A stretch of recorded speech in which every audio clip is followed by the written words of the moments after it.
A reading from 2 Kings chapter 4. The widow of a member of a group of prophets went to Elisha and said, "Sir, my husband has died. As you know, he was a God-fearing man, but now a man he owed money to has come to take away my 2 sons as slaves in payment for my husband's debt. What shall I do for you?" he asked.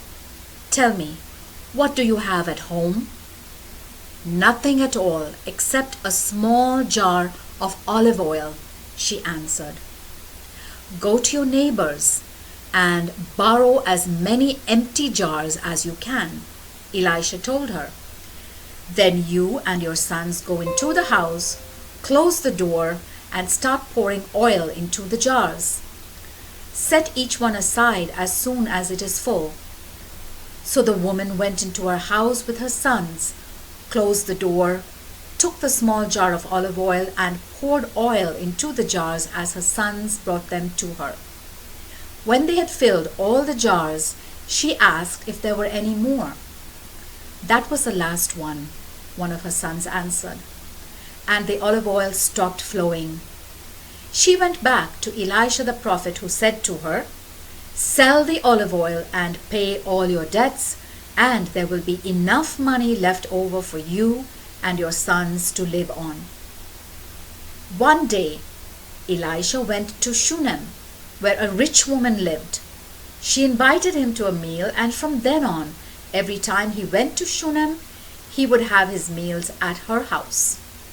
She said to her husband, "I am sure that this man who comes here so often is a holy man.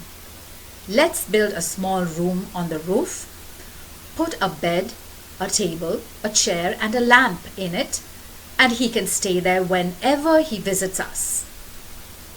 One day, Elisha returned to Shunem and went up to his room to rest. He told his servant Gehazi to go and call the woman. When she came, he said to Gehazi, "Ask her what I can do for her in return for all the trouble she has had in providing for our needs. Maybe she would like me to go to the king or the army commander and put in a good word for her." "I have all I need here among my own people," she answered. Elisha asked Gehazi, "What can I do for her then?" He answered, "Well, she has no son, and her husband is an old man." "Tell her to come here," Elisha ordered. She came and stood in the doorway, and Elisha said to her, "By this time next year, you will be holding a son in your arms." "Oh," she exclaimed, "please, sir, don't lie to me. You are a man of God." But, as Elisha had said, at about that time the following year, she gave birth to a son. Some years later, at harvest time, the boy went out one morning to join his father, who was in the field with the harvest workers. Suddenly he cried out to his father, "My head hurts! My head hurts!" "Carry the boy to his mother," the father said to a servant. The servant carried the boy back to his mother, who held him in her lap until noon, at which time he died. She carried him up to Elisha's room, put him on the bed, and left, closing the door behind her.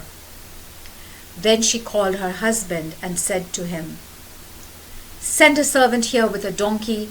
I need to go to the prophet Elisha. I'll be back as soon as I can." "Why do you have to go today?" her husband asked. "It's neither a Sabbath nor a new moon festival." "Never mind," she answered.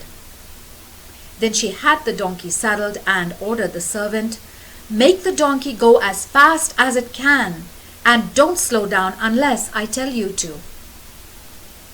So she set out and went to Mount Carmel, where Elisha was. Elisha saw her coming while she was still some distance away, and he said to his servant Gehazi, Look, there comes the woman from Shunem. Hurry to her and find out if everything is all right with her husband and her son." She told Gehazi that everything was all right, but when she came to Elisha, she bowed down before him and took hold of his feet.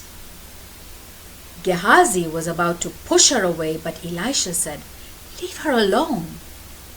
Can't you see? She's deeply distressed. And the Lord has not told me a thing about it."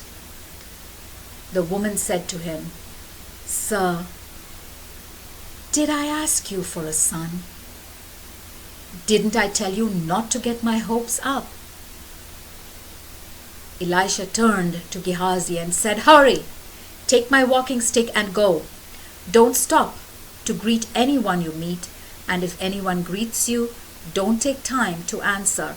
Go straight to the house and hold my stick over the boy." The woman said to Elisha, "I swear by my loyalty to the living Lord and to you that I will not leave you."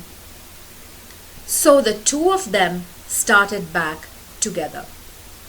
Gehazi went on ahead and held Elisha's stick over the child, but there was no sound or any other sign of life.